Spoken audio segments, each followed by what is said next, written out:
नारायणं नमस्कृत्य नरं चैव नरोत्तमं देवीं सरस्वतीं व्यासं ततो जयमुदीरयेत्।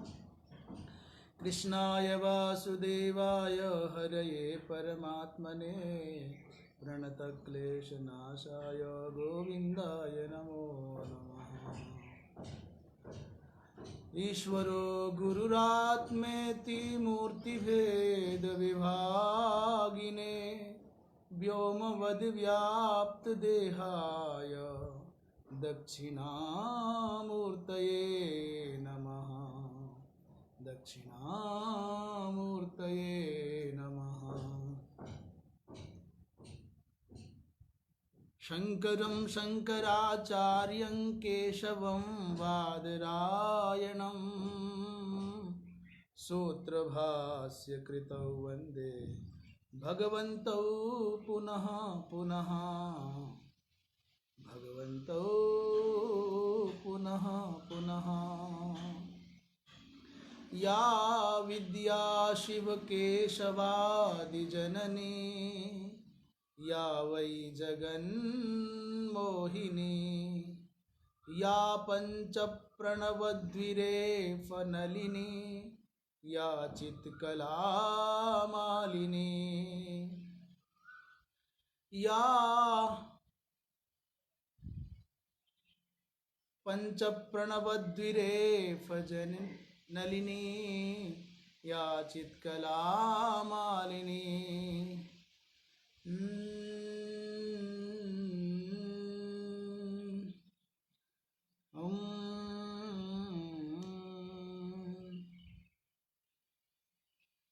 या विद्या शिवकेशवादिजननी या वै जगन्मोहिनी या पञ्चप्रणवद्विरेफजननी या चित्कलामालिनी।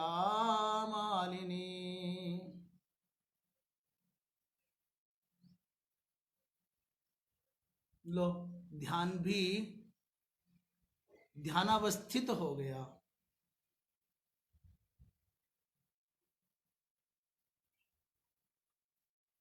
अस्तु, आए यहीं भगवती माँ जगदम्बा का स्मरण करके आगे बढ़ें। और प्रसंग चल रहा था, आज विलंब भी हो गया ना, किसी कार्य में व्यापृत होने के कारण कुछ पल हम विलंब से आए हैं। हमको स्वयं में ये अच्छा नहीं लगता कि हम कोई कार्य विलंब से करें, पर फिर भी उस विलंब के लिए सबसे क्षमा। और प्रारंभ करते हैं।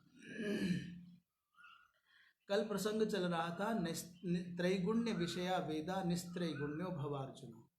बड़ी चिंता हो गई।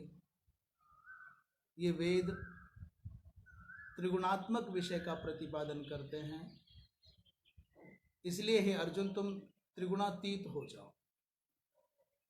प्रायः इस प्रसंग पर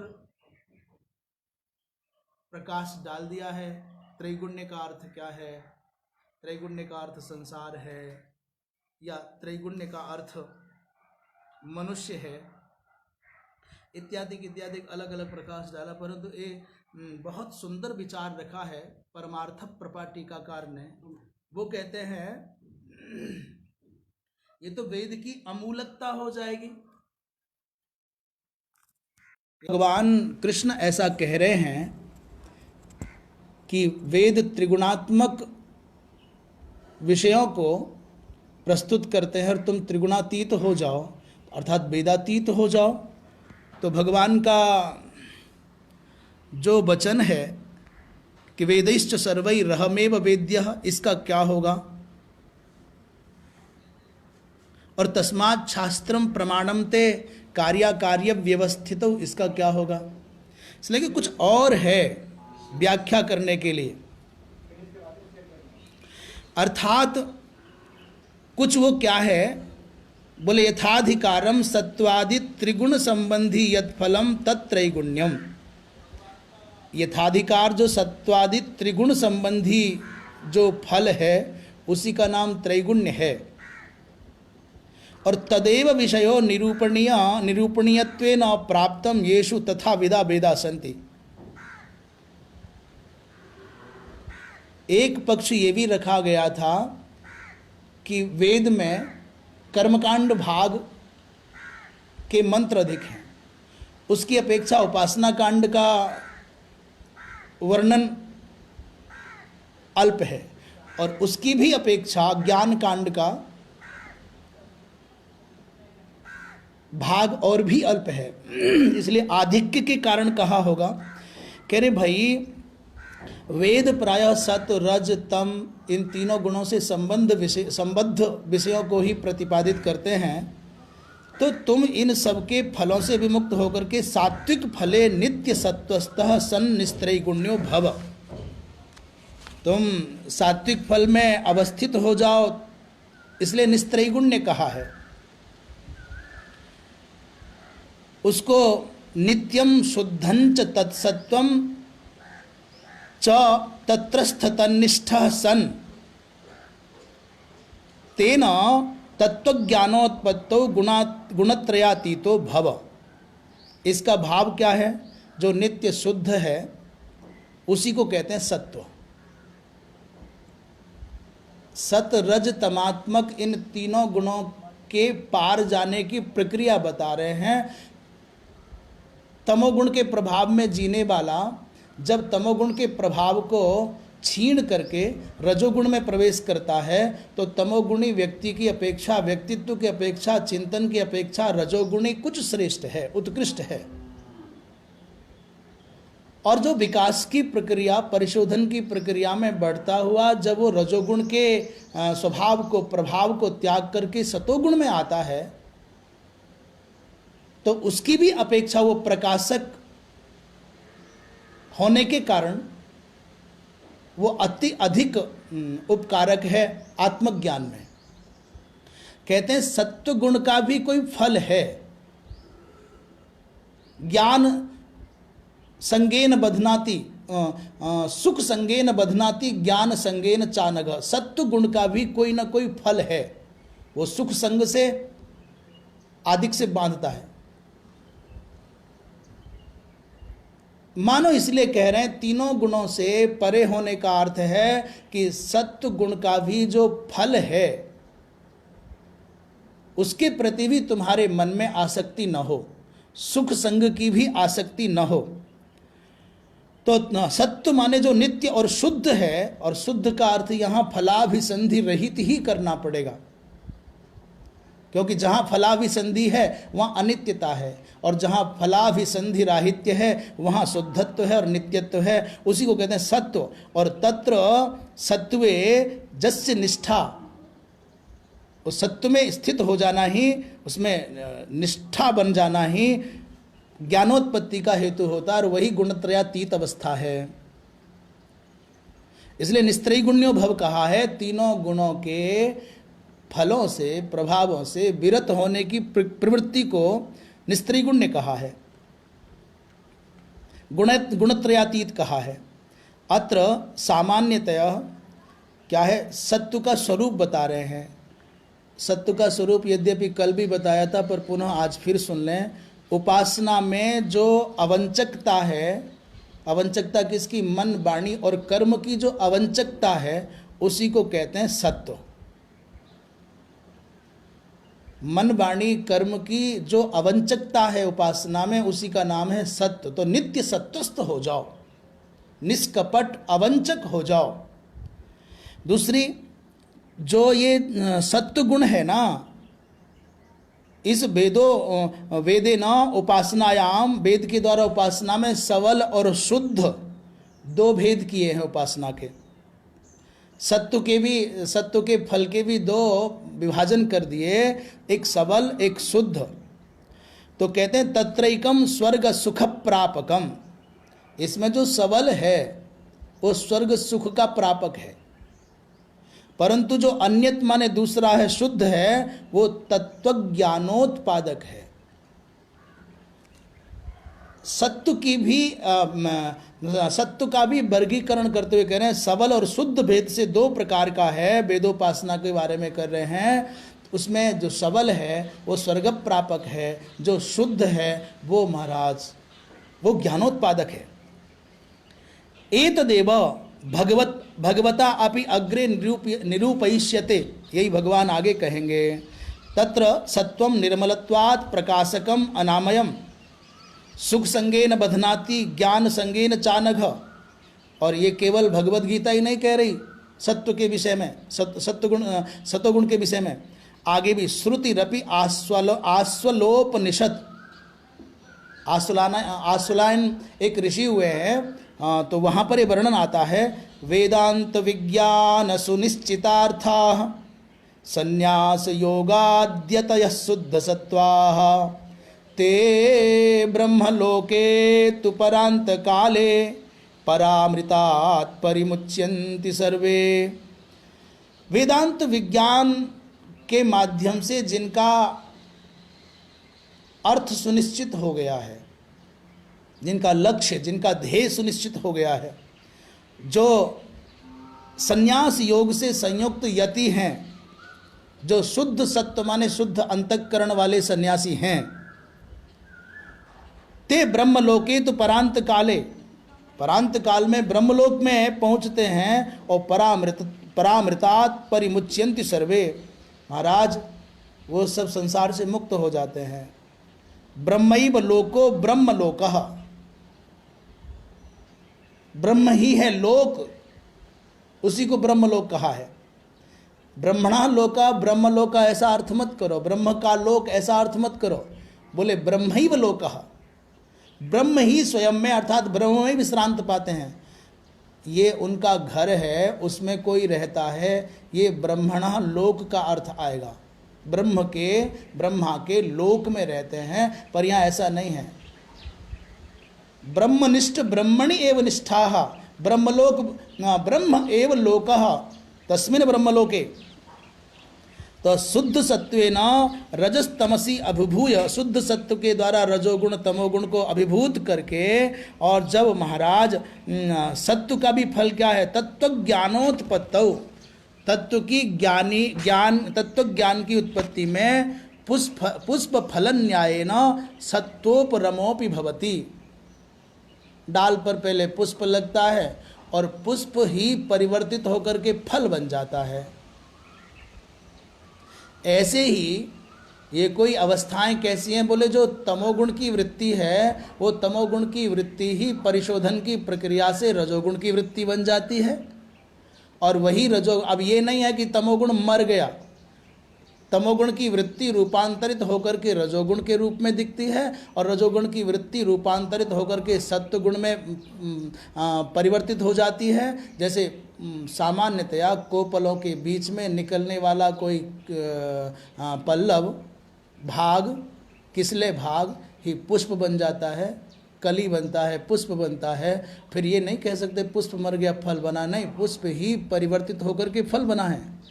ऐसे ही तो निस्त्रैगुण्यत्वम एवं पर्यवसन्नम इत्यर्थ, अथवा दूसरा अर्थ बहुत अच्छा अर्थ कर रहे हैं, ये बहुत ध्यान देने की बात है।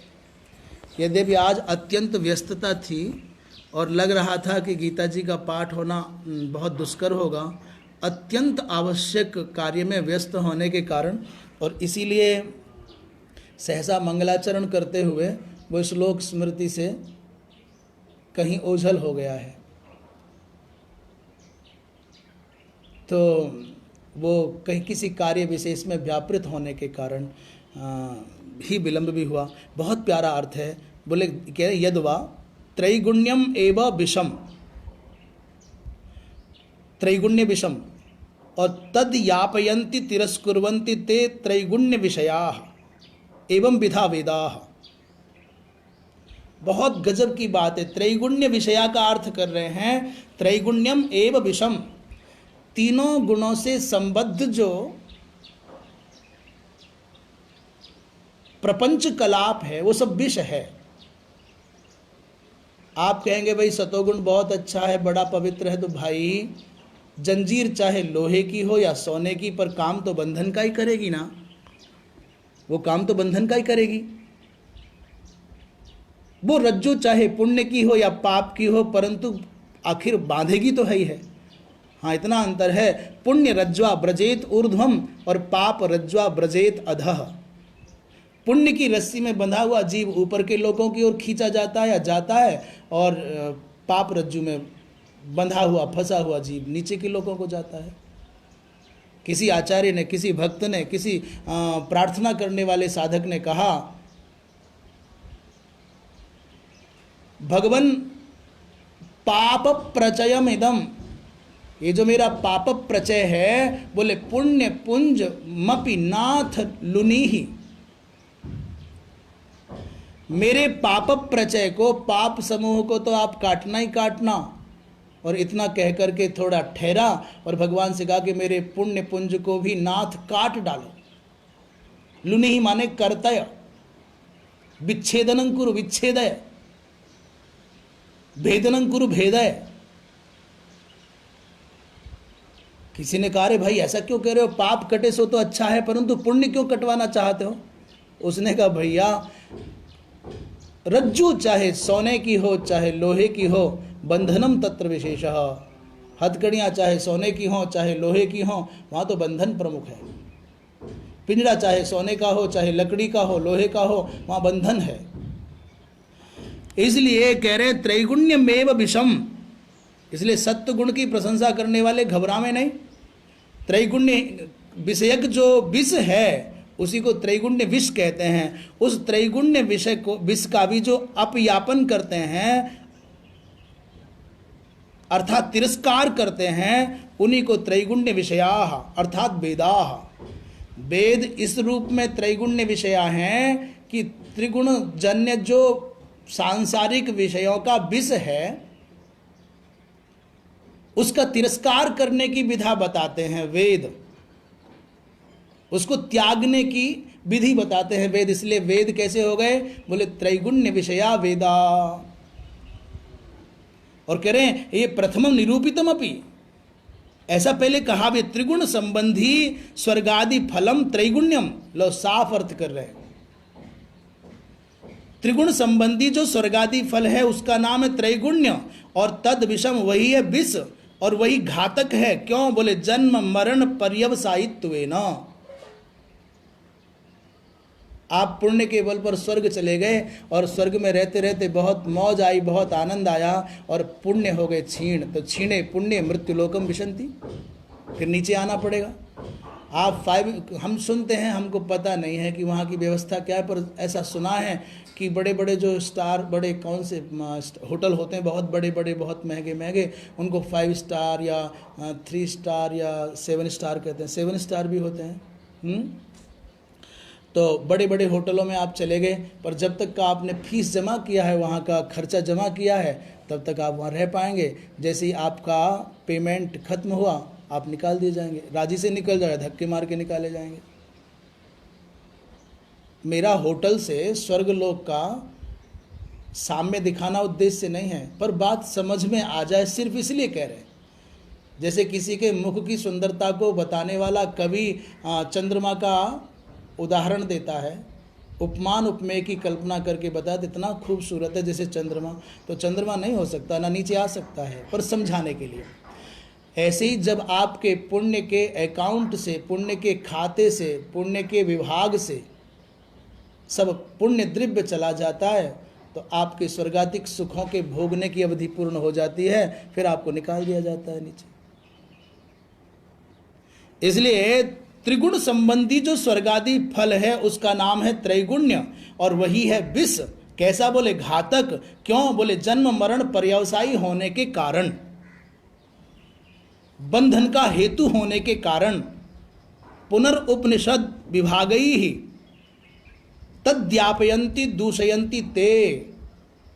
उपनिषद के सिद्धांत का विवेचन करके, औपनिषद सिद्धांत का विवेचन करके वेद ही उसका अपयापन करते हैं, उसका अपनोदन करते हैं, उसको दूषित करते हैं। इसलिए भैया वेद हो गए त्रैगुण्य। इसलिए त्रैगुण्य विषया वेदा इस शब्द का अर्थ करते हुए बड़े बड़े आचार्य भी चकरा जाते हैं, कैसे समझें और कैसे समझाएं, पर अब सरल हो गया। त्रैगुण्य विषया वेदा का मतलब ये मत करिए कि वेद तो त्रिगुण का ही उपदेश करते हैं, और तुम त्रिगुण रहित हो जाओ। नहीं, इस पद्धति से अर्थ लगाओगे तो बात समझ में आ जाएगी। इसमें कहते हैं, बोले भाई जो आपने ये अर्थ किया है कि त्रिगुण्य का अर्थ है त्रिगुण संबंधी जो स्वर्गादि फल हैं, उन फलों को विषया माने अपयापयंती दूषयंती, इस ये जो अर्थ आपने लगाया है, इसलिए वेद त्रैगुण्य विषय हैं। इसे कोई प्रमाण बोले, हाँ, सातपथी श्रुति प्रमाण है, शतपथ ब्राह्मण की श्रुति प्रमाण है। पुत्रैष्णायाश्च वित्तैष्णायाश्च वांछायार्थम भिक्षाचर्यं चरन्ति, ऐसा ऐसा। पुत्रैष्णा को त्याग करके, वित्तैष्णा को त्याग करके, लोकेष्णा को त्याग करके महाराज आत्म तत्व को जानने वाले महापुरुष भिक्षाचर्य का पालन करते हैं, भिक्षाटन करते हैं, तब उस तत्व को जान पाते हैं। बोले भाई जब आप जान गए हो, एक प्रश्न कर रहे हैं, उठा रहे हैं अपनी मर्जी से, कि जब पता चल गया है कि सत रज तम से समुत्पन्न होने वाले जो फल हैं, फलोपभोग हैं, स्वर्गाधिक फल हैं, स्वर्गाधिक उपलब्धि है, ये सब नाशवान है और ये सब प्रतिबंधक हैं, बाधक हैं, तो सब जानने के बाद भी इनका वेद ने विधान क्यों किया और लोगों की प्रवृत्ति इसमें क्यों होती है? तेषाम विधान कथम तेषाम विधानम, विधान क्यों किया है? कहते इति चेन्ना, ऐसा नहीं कह सकते, वेदों पर उंगली नहीं उठा सकते। क्यों? बोले गुड़ जिह्विका न्यायेन कर्म प्रवृत्तौ प्रलोभन मात्रत्वात्। गुड़ और जिह्वा का संबंध है, शुगर हो गया है परंतु मिठास पाने की जो आदत है, माधुर्य का स्वाद लेने की जो आदत है, ये जिह्वा लपलपा करके गुड़ की ओर भागती है। तो ये प्रलोभन के कारण प्रवृत्ति है, ये विधान के कारण प्रवृत्ति नहीं है। विधि नहीं है गुड़ खाओ, पर तुम्हारी जिह्वा के लौले ने कहा खाओ तो खाने लग जाते हो, ये तो प्रलोभन मात्र है। बहुत बढ़िया उदाहरण दे रहे हैं, रोचनार्थम अयम अर्थः, इसका अर्थ क्या हुआ कि शरीर आयास द्रव्यव्ययी अति क्लेश साधनेषु कर्मसु सहसा प्रवृत्तिर न भवति। शरीर का आयास होता है, परिश्रम, आयास माने परिश्रम होता है, शरीर को श्रम होता है, द्रव्य का व्यय होता है, अति क्लेश होता है, फिर भी व्यक्ति इन कर्मों में, इतना सब होने के बाद भी कितना बवाल है, फिर भी व्यक्ति इसमें प्रवृत्त होता है। सहसा प्रवृत्ति न भवति इति रोचनार्थम फलश्रुति। सत्कर्म में व्यक्ति की प्रवृत्ति अनायास नहीं होती, सहसा नहीं होती, वो संसार के विषयों में बिना किसी प्रेरणा के लग जाएगा।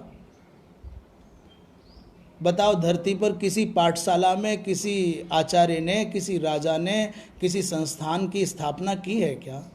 कोई दुनिया की पाठशाला है जो चोरी करना सिखावे, जो झूठ बोलना सिखावे, जो व्यभिचार करना सिखावे, जो नशा करना सिखावे? कहीं दुनिया में कोई पाठशाला है? कहीं को राजा के द्वारा या परमात्मा के द्वारा इस विधान में कोई व्यवस्था है? बस समाज में जो आपके चाचा ताऊ, भाई बंधु मित्र मंडल है, ये कुसंगियों का एक अड्डा है। वो आपको ऐसे माता पिता से भी अधिक प्रेम करने वाले जैसे लगते हैं और आपको फंसा देते हैं। शुरू शुरू में आपको मनुहार करके खिलाया पिलाया जाता है, फिर आदत पड़ जाती है, फिर तुम गुलाम हो जाते हो व्यसनों के। असत कर्म में मन की प्रवृत्ति स्वाभाविक है। अब ये प्रश्न उठेगा, भाई क्यों है मन की प्रवृत्ति स्वाभाविक? इतने मंदिर जाना है, मंदिर हैं, इतने सत्संग हैं, इतने महात्मा हैं, इतने धर्म ग्रंथ हैं, इतनी पूजा आदि की चर्चा होती है, दिन भर राम राम तुम करते हो, फिर भी मन उधर क्यों भागता है? तो हम आपसे पूछें, आपके पास में दिन भर में 24 घंटे हैं, उन 24 घंटों में कितनी देर आपने भगवान को दिया, कितनी देर संसार को दिया? कोई कहता है 1 घंटा पूजा करता हूँ, कोई कहता है 2 घंटा पूजा करता हूँ, कोई कहता है 4 घंटा पूजा करता हूँ, कोई मिलते हैं 8 घंटे पूजा करने वाले। तो जो 8 घंटे पूजा करने वाले अति महान हैं, अति महान। कोई 12 घंटे भी पूजा करते हैं, वो उनसे भी बड़े महान हैं। पर उनसे पूछो, भाई साहब 24 घंटे में 12 घंटे आपने की पूजा, 12 घंटे क्या किया?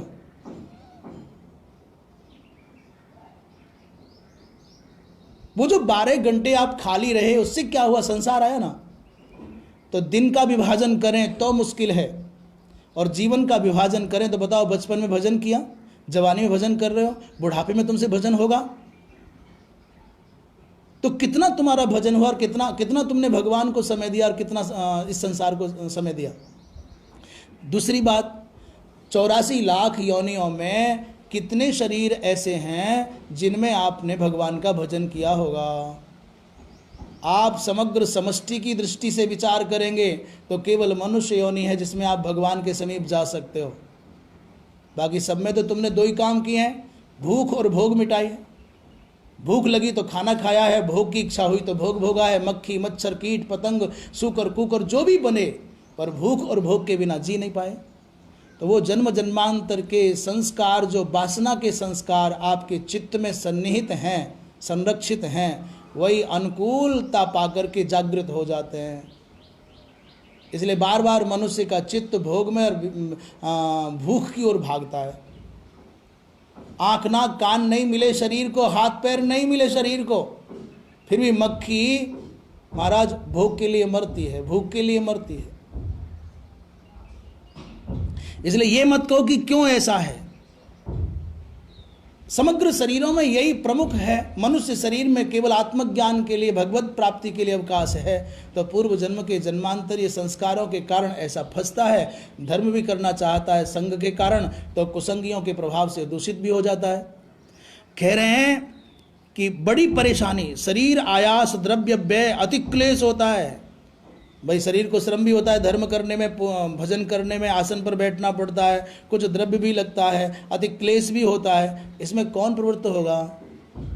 नहीं होता कोई प्रवृत्त। तब उसको लोभ दिया जाता है, तुम ये पुण्य करोगे तो तुमको स्वर्ग मिलेगा। ये फल प्ररोचना है। कह रहे उदाहरण कोई बोले, हाँ उदाहरण बता रहे, जैसे बालक बीमार हो और माता उसको दवा खिलाना चाहती है, दवा है कड़वी, बालक नहीं खाता, तो माता बड़ी चतुर है, वो बालक को कहती है बेटा तुम ये दवा खाओगे तो मैं तुमको मोदक खिलाऊंगी, लड्डू खिलाऊंगी। लड्डू, आपको लड्डू मिलेगा। महाराज बालक जब देखता है कि मुझे लड्डू मिलेगा, तो लड्डू बड़ा है, दवा छोटी है, तो आंखें बंद करके, दांत भींच करके, बड़ी मुश्किल से उस लड्डू के लोभ में आकर के दवा खा लेता है। माँ लड्डू नहीं देना चाहती। माँ का उद्देश्य लड्डू खिलाना नहीं, लड्डू के बहाने से दवा इसके अंदर जाएगी, दवा अपना काम करेगी, ठीक हो जाएगा। कहते यथा रोगार्तः शिशु, रोग से पीड़ित जो बालक है वो मुख में कटुक भेषज नहीं लेना चाहता है, कटु भेषजन न गृह्णाति, तत्र शर्करा निक्षिप्ता, शर्करा माने शक्कर चीनी, उसकी जगह हम लोग मोदक लड्डू कह रहे हैं। तो माता प्रलोभन देती है, प्रलोभयति, कि यदि तुम दवा खाओगे तो तुमको लड्डू मिलेगा। तो वो बालक शर्करा माधुर्येच्छया, उस मधुरता की अभिलाषा में, लड्डू के लोभ में दवा खा लेता है। तो माता का तात्पर्य क्या है? माता का तात्पर्य आरोग्य, रोग की निवृत्ति, उसका उद्देश्य लड्डू वड्डू नहीं। वैसे ही भगवती श्रुति अभी माँ की अपेक्षा कई कई गुना अधिक स्नेह करने वाली है। तो भगवती श्रुति भी जीवों को अज्ञानी जीवों को, भोले भाले जीवों को प्रलोभन देती है, तुम यज्ञ से जुड़ जाओगे तो स्वर्ग मिलेगा, स्वर्ग में बहुत सुख है, बड़ा आनंद है।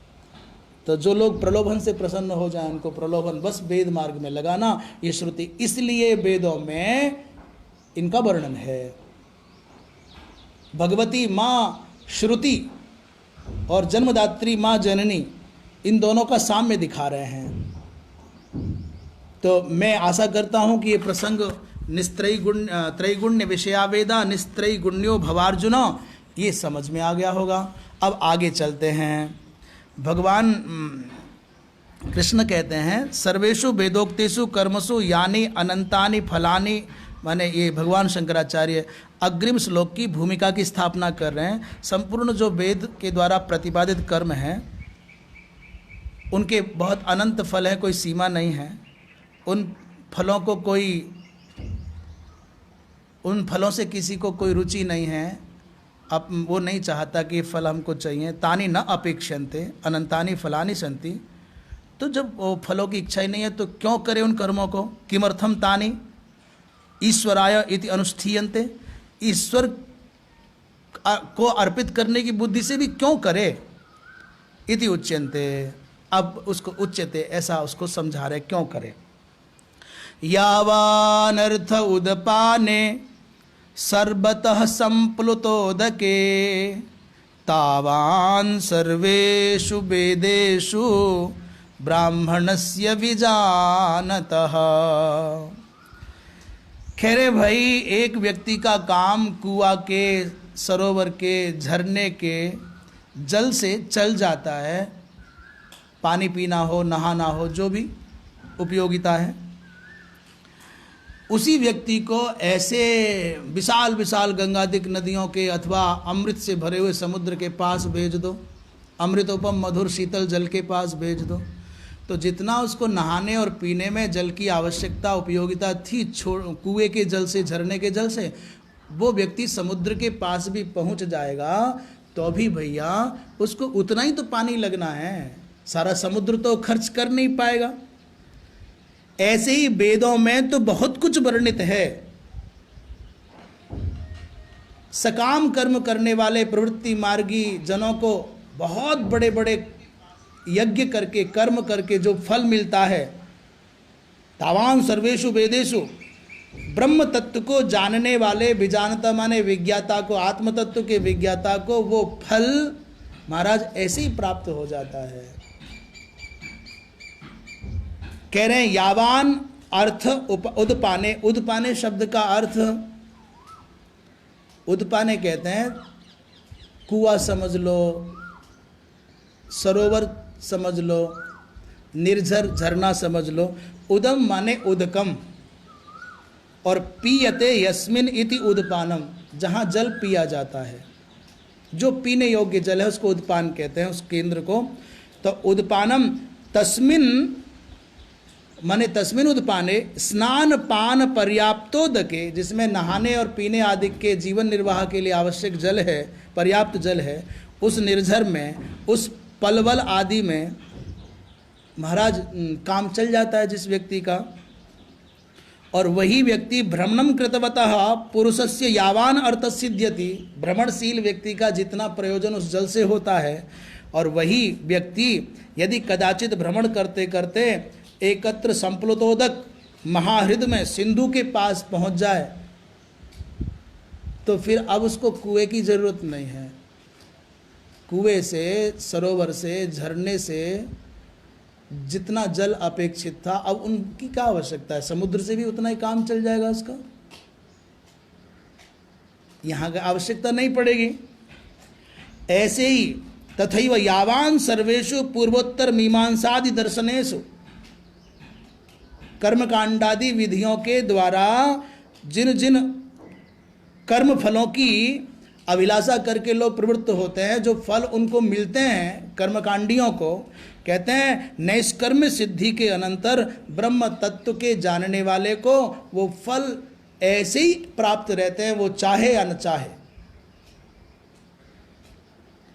उसके मन में उनकी अभिलाषा हो या न हो, परंतु वो उसको सहज ही प्राप्त है, कुछ करना नहीं पड़ता। अच्छा, एक उदाहरण और दें। मजदूर या किसान बहुत परिश्रम करता है, रोटी कपड़ा मकान जुटा पाता है जैसे तैसे करके, और एक कोई साधना करने के लिए बैठ जाता है, साधु बन जाता है। अच्छा, हमारा उद्देश्य कोई कटाक्ष नहीं कर रहे, ना ही किसी का उपहास कर रहे, और ना ही कोई निंदार्थ में।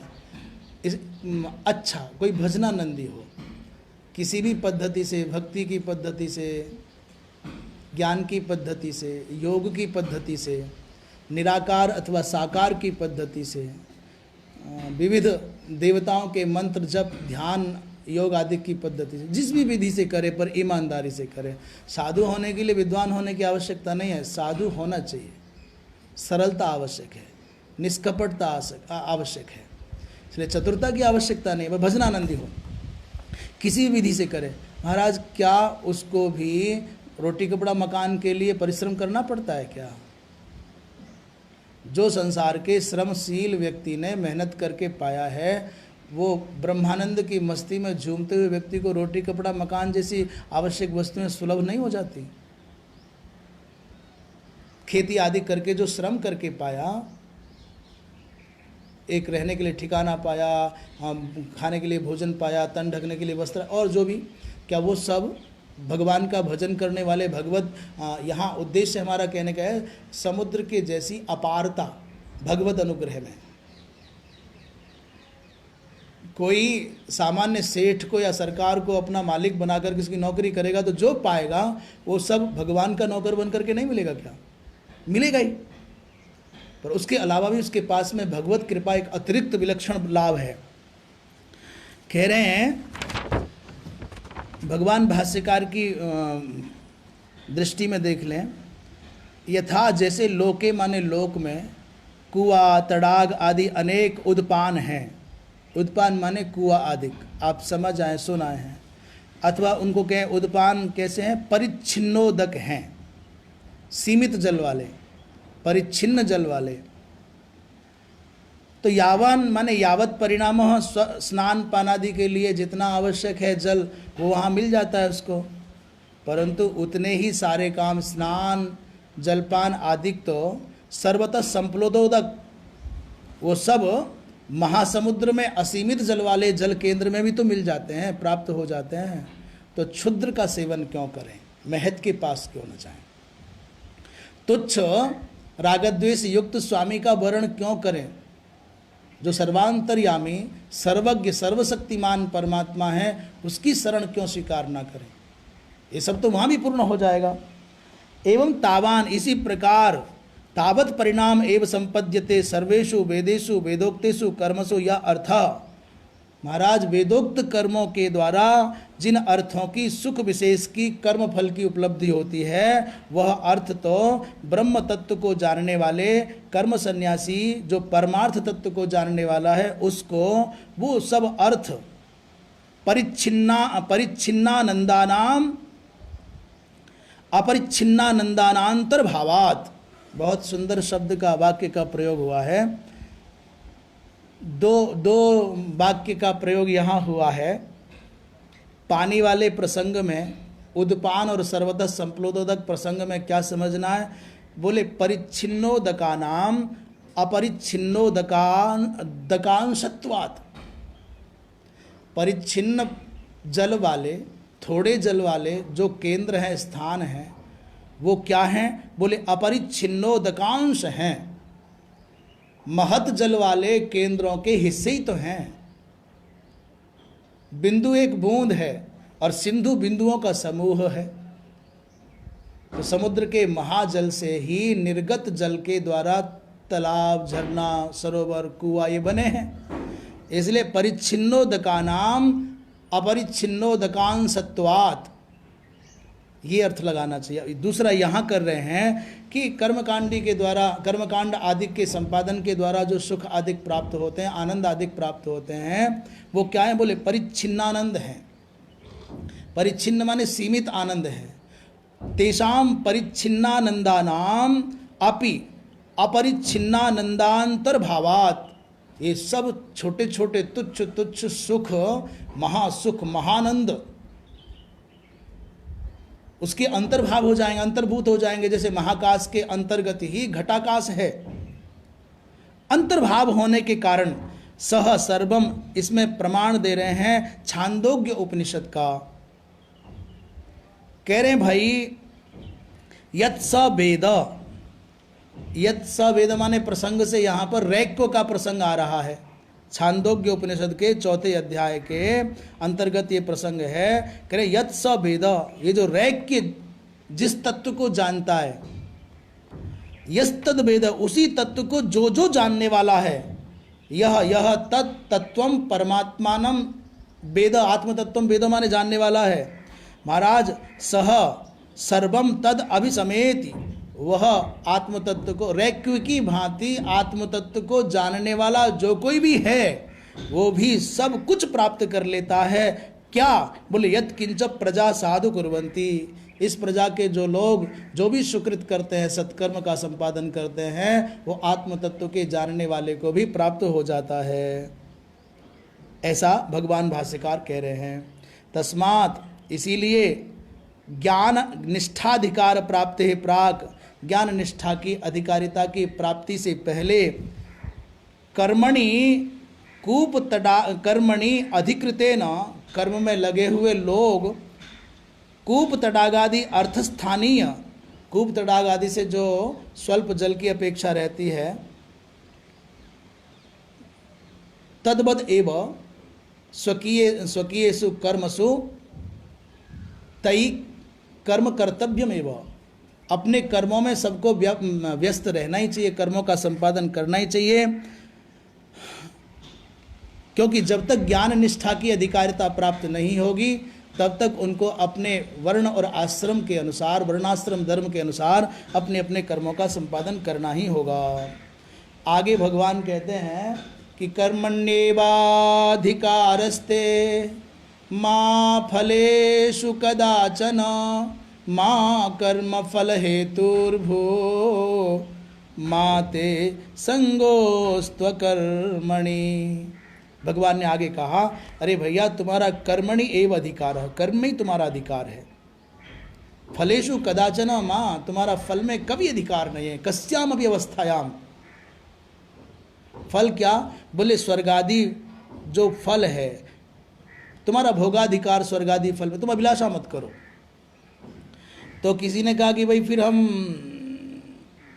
हाँ एक बात और भगवान ने कही कि माँ कर्म फल हेतुर्भू, तुम कर्म के फल के हेतु माने निमित्त भी बनने की कोशिश मत करो। तो प्रश्न कर दिया, भाई हमारा कर्म में ही अधिकार है, फल में नहीं है, कर्म के फल के निमित्त भी हम नहीं बन सकते, तो फिर हम इस कर्म में आसक्त क्यों हैं, कर्म क्यों करें? कह रहे हैं भाई ऐसा, तब चित्तम कर्म फल संकल्पोपि मां स्पृशतु। संग माने तब चित्तम कर्म फल संकल्पो भी मां, तुम्हारे चित्त में कर्म के फल का संकल्प भी नहीं आना चाहिए। दूसरी बात, मां संग अस्तु ते अकर्मणि, तुम प्रमादी होकर के, आलसी होकर के अब कहने लग जाओ कि साहब हमारा कर्म फल में अधिकार ही नहीं है तो कर्म क्यों करे, बोले ये भी नहीं करना है। अकर्म में तुम्हारी आसक्ति नहीं होनी चाहिए कि नहीं करूँगा। भगवान भाष्यकार क्या कह रहे हैं देखिए, कर्मणि एव अधिकारो न ज्ञान निष्ठायाम, जब तक ज्ञान निष्ठा की अधिकारिता प्राप्त नहीं होती तब तक तुम्हारा कर्म में ही अधिकार है, वही करो, ज्ञान निष्ठा में नहीं है। तत्र च कर्म कुर्वतो, इस कर्म मार्ग में चलते हुए, कर्मयोग में चलते हुए, कर्म करते करते माँ फलेषु अधिकार, तुम्हारा फल में अधिकार नहीं है। तुम कर्म फल के प्रति अपने हृदय में कोई संकल्प मत जगाओ। और बहुत व्यावहारिक बात बताएं, जब आप कर्म करने चलोगे और उसके रिजल्ट, उसके परिणाम, उसके प्रतिफल के प्रति आप अपने मन को भर लोगे तो याद रखना दुख ही मिलना है। तुमने कोई संकल्प साध लिया, कोई सपना देख लिया, वो पूरा नहीं होगा तो जीवन भर रोगे। ये कहो कि मेरा धर्म है, मेरा दायित्व है, मेरा कर्तव्य है कि मैं अपने कर्तव्य का, दायित्व का निर्वाह करूं, कर्तव्य का पालन करूं, फल चाहे जो हो भगवान जाने, अच्छा या बुरा। अस्तु कर्म फल तृष्णा माभूत, कर्म के फल में तुम्हारी तृष्णा नहीं होनी चाहिए, चाहत नहीं होनी चाहिए। कदाचन माने कस्याम चित अपि अवस्थायाम, किसी भी अवस्था में कर्म के फल को चाहने वाले मत बनो। यदा कर्म फले तृष्णा, सुनो, जब कर्म फल में तृष्णा होगी तुम्हारी, तदा कर्म फल प्राप्त हेतु स्या, तब तुम कर्म फल की प्राप्ति के हेतु बन जाओगे। परंतु एवं माँ कर्म फल हेतु, परंतु मैं कहता हूँ कि तुम कर्म के फल के निमित्त मत बनो, हेतु मत बनो। और यदा ही कर्म फल तृष्णा प्रयुक्त कर्मणि प्रवर्तते, जब व्यक्ति कर्म फल की तृष्णा से युक्त हो करके कर्म में प्रवृत्त होता है, तभी उस कर्म के फल को, जन्मादिक को भोगना पड़ता है, जन्मादिक का हेतु बनता है। जब जब कर्म फल की आसक्ति से युक्त होकर के कर्म करोगे तब तब आपको पुनर्जन्म की आधारशिला तैयार करते हुए पाया जाएगा। यदि कर्म फलम न ईष्यते, किसी ने प्रश्न किया यदि कर्मफल नहीं चाहिए, नहीं इच्छा ना करें तो किं कर्मणा दुख रूपेण इति माते तब संगः अस्तु अकर्मणि, तो ये दुख पूर्वक संपादित होने वाले कर्म को क्यों करें? कह रहे तो तुम्हारा ऐसा भाव नहीं आना चाहिए कर्म में, तुम्हारी अकर्म मैंने अक्रियात्मकता में आसक्ति नहीं होनी चाहिए। अकर्णे प्रीति महाभूत, कार्य संपादन के प्रति तुम्हारी अप्रीति, तुम्हारी अरुचि नहीं होनी चाहिए। भाई करना ही है। यदि कर्म फल प्रयुक्तेन न कर्तव्यम कर्म तो कथम तर्हि कर्तव्यम। भाई कर्म फल से संयुक्त होकर के कर्म नहीं करना है तो कैसे कर्म करें, प्रश्न हुआ। उत्तर दे रहे हैं, स्वतृप्तिम अनुद्दिश्य ईश्वरार्पणत्वेन भोजन सामग्री संपादनवत कर्म कार्यम एव। बहुत सुंदर व्यावहारिक उत्तर दिया है। प्रश्न किया कि जब कर्म फल से युक्त होकर के, कर्म फल की आसक्ति से युक्त होकर के हमको कर्म नहीं करना, तो बताओ कैसे करें। कह रहे जैसे व्यक्ति सोचता है भोजन बनाऊं तो मुझे भूख लगी है, भोजन बनाऊंगा, भोजन खाऊंगा, भूख मिट जाएगी, तो अपनी तृप्ति के निमित्त भोजन बनाया। एक व्यक्ति ने भोजन इसलिए नहीं बनाया कि मैं बनाऊंगा, मुझे भूख लगेगी तो मैं खाऊंगा, फिर भूख मिट जाएगी। नहीं, अपनी तृप्ति के उद्देश्य को त्याग करके अपने लिए मत बनाओ। केवलादि भवति केवलाघि ये पचंत्यात्म कारणात् भुंजते ते त्वघम पापा। ये पचंत्यात्म जो अपने लिए पकाता है वो पाप खाता है, जो अकेला मधुर पदार्थ खाता है वो पाप खाता है। इसलिए अपनी तृप्ति को उद्देश्य करके मत पकाओ, अपितु ईश्वरार्पण बुद्धि से भगवान को भोग लगाना है, किसी संत को भोजन कराना है, अतिथि को भोजन कराना है, बलि वैश्वदेव करना। इसलिए भोजन सामग्री का निर्माण करोगे, भगवत अर्पित बुद्धि से करोगे तो आपको ये कर्म बंधन के कारक नहीं बनेंगे। जैसे शबरी बुहारे रास्ता, अब कितना सच है इसमें, पर मान लो कि माँ शबरी नित्य मार्ग साफ करती है, स्थान साफ करती है, आसन लगाती है, शीतल और मधुर जल भर करके रख देती है, जंगल जाती है, सुस्वादु सुस्वादु मधुर मधुर फल तोड़ करके लाती है, परीक्षित वृक्षों के फल तोड़ करके लाती है और रख देती है। जल भी रखा है, फल भी रखा है, आसन भी बिछा है, मार्ग भी शोधित कर दिया है और द्वार खुला छोड़ करके अपलक निहार रही है मार्ग की ओर। राम आते होंगे, उनके कोमल कोमल चरणों में कहीं पैरों में कांटे न लग जाए, पत्थर न लग जाए, इसलिए भावुक होकर के रास्ता बुहार देती है। आएंगे बहुत थके होंगे, इसलिए जल्दी से विलंब ना हो जाए, इसलिए आसन तैयार रखती है। आएंगे तब बिछाएंगे नहीं, तैयार। इस जंगल में सूर्य के धूप के आतप से संतप्त होकर के पीड़ित होकर आएंगे, प्यासे होंगे तो शीतल जल तुरंत दे सको इसलिए तैयार रखती है, भूखे होंगे फल दे सको तुरंत तैयार रखती है। और बहुत सावधान होकर के,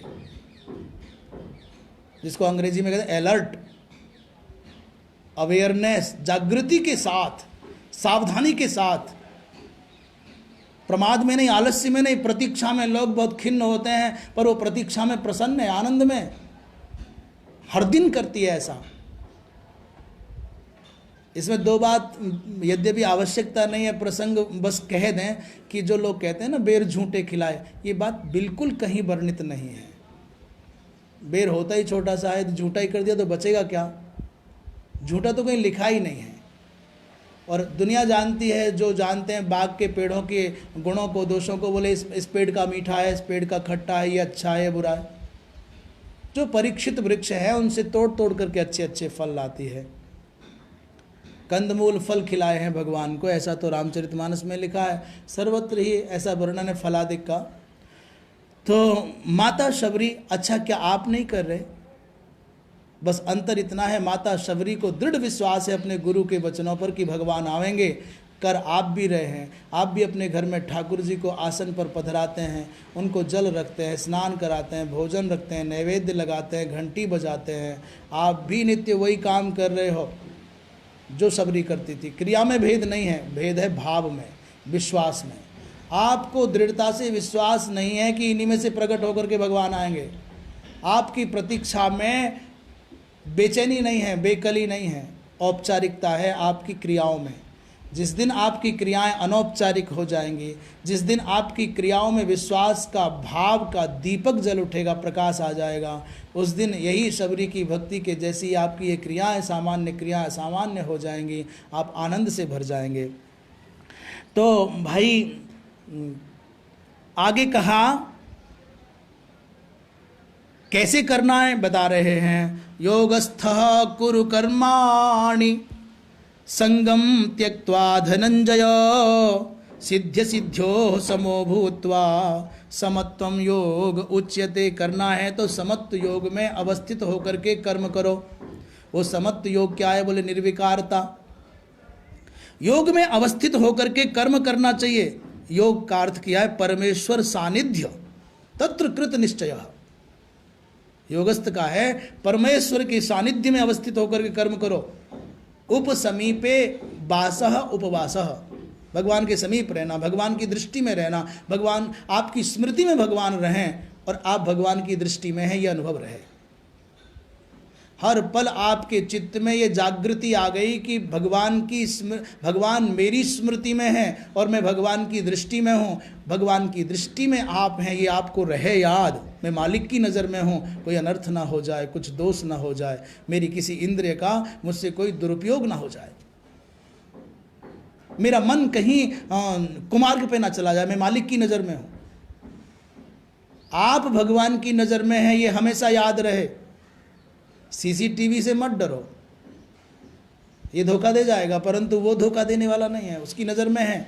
सर्वदृष्टा परमात्मा की दृष्टि में मैं हूँ और मेरी स्मृति में भगवान के सिवा कोई नहीं है। ये आपके चित्त में रहेगा, आप आनंद में रहेंगे। संगम त्यक्त्वा धनंजय, हे धनंजय, कर्तृत्वाभिनिवेशम विहाय, कर्तृत्व के अभिनिवेश को त्याग करके, कर्तृत्व के अभिमान को त्याग करके संगम त्यक्त्वा का अर्थ कर रहे हैं। कर्माणि कुरु, योगस्थ होकर के भगवत सानिध्य का अनुभव करते हुए कर्माभिमान का परित्याग करके कर्म करना चाहिए। किससे कह रहे हैं? धनंजय से। हे धनंजय, और धनंजय शब्द का अर्थ है धनम माने स्वर्गादि सुखम जयति, स्वर्गादि सुख को जीत लेने वाला। और तुच्छे न त्यजति, और ज्ञात्वा जित्वा, जीत करके और जान लिया कि तुच्छ है तो त्यागने वाला, स्वर्गादि सुख को जीत करके उसको तिरस्कृत करने वाला, त्यागने वाला। और सिद्धि और असिद्धि में, सफलता और असफलता में समान रहने के लिए कह रहे हैं। ऐसे तुम जब कर्म करोगे तो इसे समत्व योग कहा जाता है। भगवान भाष्यकार कह रहे हैं योगस्थ सन्माने, योग में अवस्थित रह करके कर्म करो, केवल किस लिए? ईश्वर अर्पण बुद्धि से करो। ईश्वरार्थम तत्रपि, ईश्वरार्थ करना पर उसमें सावधानी बता रहे हैं, जो हमसे चूक हो जाती हैं। बहुत प्यारा संकेत कर रहे हैं, बोले तत्रापि, ईश्वरार्पण बुद्धि से करने पर भी आपके मन में ये भाव नहीं आना चाहिए कि अनेना ईश्वरः तृप्यते, इससे भगवान प्रसन्न हो जाए, ये भाव भी मत लाओ। अपने मालिक पर, स्वामी पर तुम कैसा जबरदस्ती थोपते हो? कब दर्शन दोगे? क्यों दर्शन नहीं दे रहे? क्यों नहीं हो रहे हैं दर्शन आपके? आप सेवक हैं कि स्वामी हैं, आदेश दे रहे हैं भगवान को कि ऐसा करो, ऐसा मत करो, हे प्रभु ऐसा कर दो। तुम्हारे नौकर लग रहे हैं भगवान। क्यों नहीं करोगे? यही खाओ, यही पियो, ऐसे ही रहो। ये तुमको भगवान नहीं चाहिए, गुलाम चाहिए। तुमको गुरु नहीं चाहिए, गुलाम चाहिए। और याद रखना, जिस प्रेम में प्रतिबंध है वो प्रेम नहीं है। मेरी इच्छा से चलो, जो मैं चाहूँ वो करो, ये प्रेम नहीं है, ये अभिमान का पोषण है। तुमको एक गुलाम चाहिए जो मेरे कहने पर, मेरे उठने की कहने पर उठता है, बैठने का इशारा करते बैठता है, मुस्कुराने की बोलने पर मुस्कुराता है, रोने की बोलने पर रोता है। एक गुलाम चाहिए जो तुम्हारे इशारे पर कठपुतली की तरह से नाचे। भाई भगवान को भगवान की तरह से देखो, उन पर आरोप जबरदस्ती थोपो मत कि ऐसे करो, ऐसे ही करो, यही करो, अभी करो, क्यों नहीं करते, क्यों नहीं दर्शन देते। ऐसी वृत्ति अच्छी नहीं है। तो तत्रापि ईश्वरार्पण कर्म करो, ईश्वरार्पण बुद्धि से करो, परंतु उसमें भी ईश्वरों में तुष्यतु, ईश्वर मुझ पर प्रसन्न हो जाए, ये संग त्याग दो धनंजय।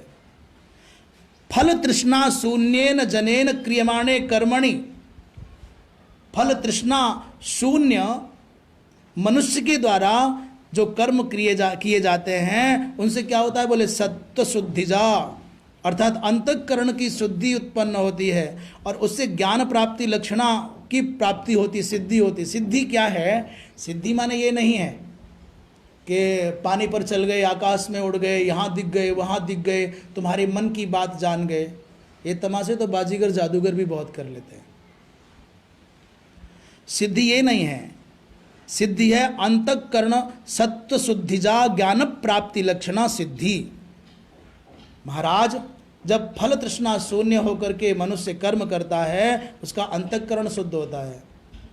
अंतःकरण से शुद्धिरेव सिद्धि, उससे ज्ञान प्राप्ति हो जाती है। और तद विपर्यजा, महाराज जब आपको अंतःकरण शोधन ना हो कर्म करने पर और ज्ञान की प्राप्ति ना हो, तो समझ लेना असिद्धि, अर्थात इस सिद्धि और असिद्धि में सम रहना सीख जाओ, तब कर्म करो।